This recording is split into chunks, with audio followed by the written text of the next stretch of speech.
most people, the airport isn't exactly a trip to Disneyland. But while a 30-minute delay is sure to put a damper on anyone's spirits, try having a police dog in your face as an officer cuffs your hands behind your back. That's exactly what happened for one Canadian man as he attempted to return home after a quick trip overseas. A reaction such as this might seem excessive, but after seeing the unusual cargo that was discovered inside his luggage and the immense threat that it posed, the officers had no choice but to act. With the advanced security measures used in airports today, bringing something on a plane without anyone noticing surely seems like a lost cause. Still, even with the odds stacked against him, that didn't stop Ippolit Budanov from trying. Touching down at the Pearson International Airport in Toronto, the Ontario native appeared to be just another jet-lagged passenger, relieved that his half-day flight from Russia was over. Yet, without a doubt, the only thing on his mind was the stories in his person. As Budanov disembarked, he could feel his heart beat in his chest. But why was he worried? He'd already gotten his cargo past Russian security. How hard could smuggling it through one more checkpoint really be? Budanov had every reason to be cocky, but there was one thing he could consider as he approached the customs counter: dogs. The sight of canines was not a welcome one, though maybe, just maybe, he thought they wouldn't catch the scent of what he was carrying. He shuffled up to the customs agent and reached for his papers. Then came a bark, another, and another. He turned casually, hoping they'd caught wind of something else. Then, in an instant, dogs were on him. The canines directed their barks at Budanov's bag, and the observing Border Patrol agent quickly snatched it away. Opening the carry-on, the agents were inside. There was only another bag. The situation only grew stranger from there, as inside the second bag they found 10 more, each one made of cloth and damp to the touch. One whiff of the heavy perfumed pouches told the agents all they needed to know. Whatever was inside was not meant to be found. Taking the bags into the examination room, the agents assumed they'd contain the standard international contraband, drugs.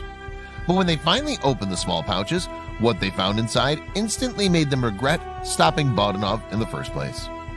Leeches. Thousands and thousands of them, all alive and squirming. Budanov was immediately arrested, though the nature of his crime couldn't be confirmed just yet.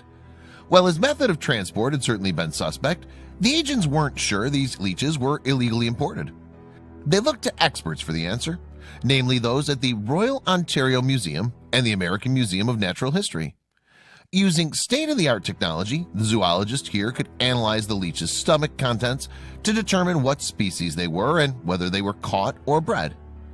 And in no time, Sebastian Kvist, curator of invertebrate zoology at the Royal Ontario Museum, could identify the creatures as Hirudo verbana, a kind of medicinal leech.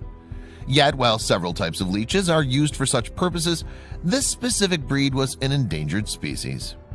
For centuries, Hirudo verbana had been harvested and used to cure all manner of ailments, ranging from serious disease to male pattern baldness. The earliest recorded use of medicinal leeches can be found in notes 8th century BCE of Indian physicians Karaka and Sushruta. Medical leeches then made their way to the Western world by the 2nd century and were quickly made popular by the Greco-Roman physician Galen. His advocacy for the bleeding of patients was well received, and the practice became so commonplace that physicians were often referred to as leeches. Bloodletting eventually became a standard means of preventing infection and treating illness across the globe, especially in places like Eastern Europe and the Americas. During the early 19th century, it's believed that 6 million leeches were used to draw 300,000 liters of blood in Paris alone. Though leeching has fallen out of favor with most of the developed world, there are still those willing to pay a pretty penny for the slippery creature. On the open market, Hirudo verbana can sell for between $6 and $14 a piece. Given the nearly 5,000 leeches Budanov was caught with, it's likely the amateur smuggler was banking on a pretty nice payday. But after violating Canada's zero-tolerance policy on the sale of exploited animals, he quickly found his pockets much lighter. Budanov was fined $15,000 for his crime, a quarter of what he could have sold his leeches for at top dollar. He was also banned from importing and exporting for a year, as well as possessing animals that are protected by the Convention on International Trade in Endangered Species of Wild Fauna and Flora. But had Boudinoff succeeded in bringing leeches into the country, their presence likely would have been felt by more than just those whose blood they were cleansing.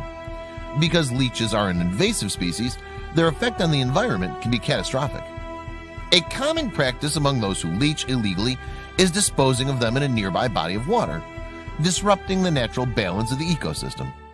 In fact, a number of European leech species have already popped up in Canadian lakes as a result of this dumping. Thankfully, quick action on the part of the Pearson Border Patrol agents prevented thousands of these creatures from inevitably winding up in Canada's waterways. Still, animal trafficking remains a major problem in North America. Texas's Rio Grande border, for instance, is no stranger to smugglers, and over the years, border agents have seen their fair share of strange cargo. But in August 2018, folks attempted to bring one particular unusual item across the river undetected. While out on patrol, 2 agents from Brownsville, Texas, spotted 3 individuals lingering on the Mexican side of the river. The trio tried to look inconspicuous, but the sharp-eyed agents saw right through their charade. The officers approached, and as they did, the trio knew they'd been made. Caught red-handed trying to cross the border, the individuals hightailed it back to Mexico, leaving their possessions behind. It was a typical find for a border agent: water jugs, shoes, and a few hastily packed bags. But there was one piece of luggage that the officers found themselves returning to again and again: a black duffel. Unable to shake their suspicions, the agents unzipped the bag and tossed the flap open. One peek inside told them everything they needed to know about the attempted border crossing. It wasn't a bid for a new start, it was a smuggling. And what was it that was being smuggled? Well, none other than a tiger cub, likely just a few months old. The animal lay unconscious in the duffel, but fortunately it was alive. Without a moment to lose, the agents grabbed the young tiger and carried him. They then made a beeline for the nearest town, hoping they weren't too late to save the helpless cub. Feeling that a veterinary hospital wouldn't be equipped to care for such an animal, the officers took the cub to Brownsville's Gladys Porter Zoo. Hopefully, they figured the wildlife specialist there could nurse the baby tiger back to health. The cub was out cold when the zoo's medical team finally got him onto the exam table, and they feared that the smugglers might have drugged the animal to sedate him for the trip. Luckily, they could stabilize him, and the little guy soon came to. Not long after word of the cub's discovery got out, Border Patrol Communications Director Irma Champa reported the tiger was doing great and was expected to make a full recovery. Once healed, the cub would be placed in a zoo. But the attempted smuggling of tiger cubs like this one is something that the U.S., unfortunately, has become quite familiar with. All along the country's southern border, exotic animal trafficking has become an epidemic over the last few decades. The illegal is pretty big business. Dan, a U.S. wildlife U.S. is a nation in trade. The border of California, Mexico, to be one of those flash